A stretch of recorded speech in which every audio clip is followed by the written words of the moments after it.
తెలంగాణలో పత్తి సోయా పంటలు పూత దశ నుంచి కాయ అభివృద్ధి చెందే దశలో ఉంది. అయితే ప్రస్తుతం కురుస్తున్న వర్షాల కారణంగా రైతులు రెండో దఫా ఎరువులను వేయలేకపోతున్నారు. ఎరువులు సూక్ష్మ పోషకాలు అందించకపోతే మొక్క ఎదుగుదల ఆగిపోయే ప్రమాదం ఉంది.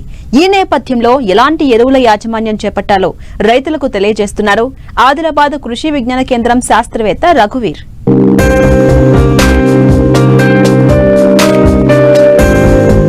ఏడాది రుతుపవనాల రాక ఆలస్యం కావడంతో పత్తి సోయా పంటల సాగు కూడా ఆలస్యమైంది.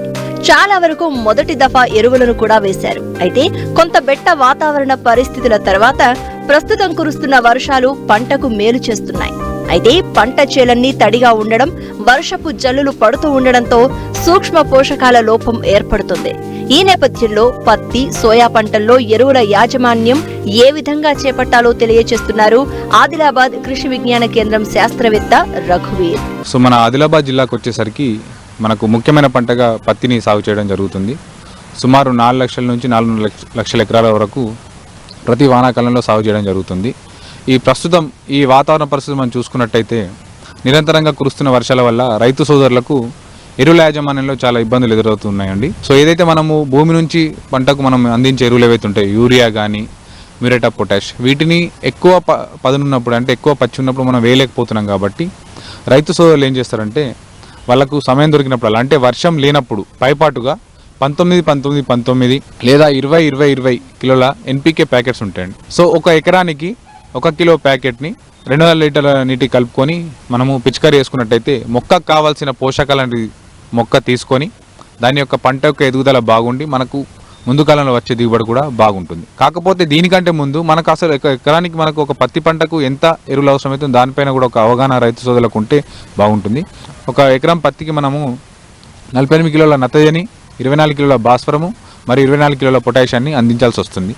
అందులో 24 కిలోల భాస్వరం ఏదైతుందో మనము విత్తుకునే సమయంలో డిఏపి లేదా ఎస్ఎస్పి రూపంలో మొక్కకు అనేది మనం ఇవ్వడం జరుగుతుంది.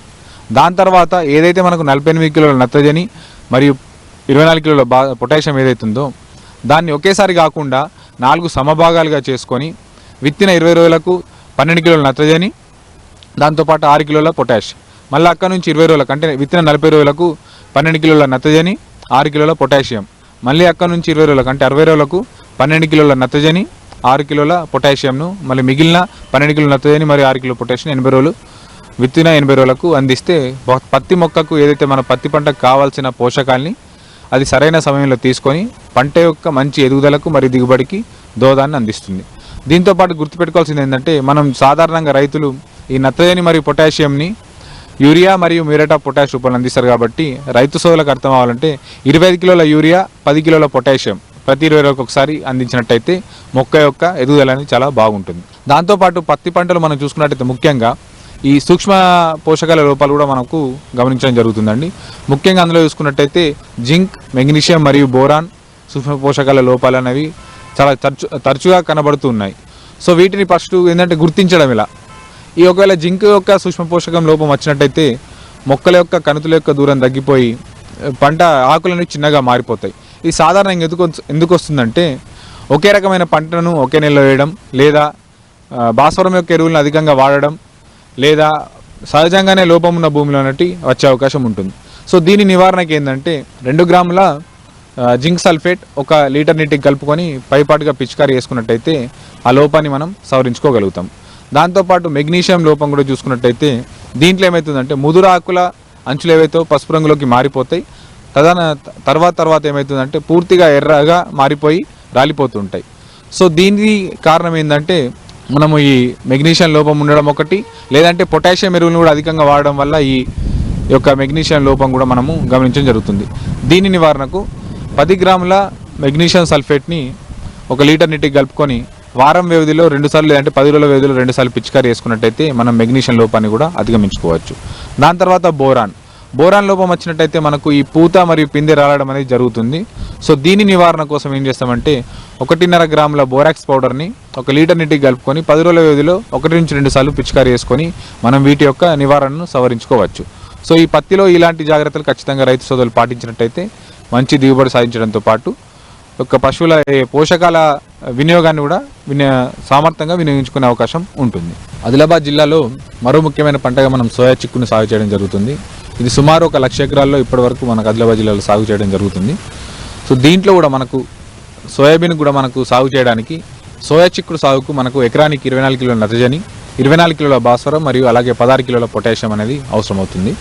సో ఇందులో ఏదైతే మనము 24 కిలోల భాస్వరం ఏదైతుందో దాన్ని కూడా విత్తుకునే సమయంలో లేదంటే విత్తిన 10 రోజుల్లోపు డిఏపి రూపంలో లేదా ఎస్ఎస్పి రూపంలో మొక్కకు అందించడం జరుగుతుంది.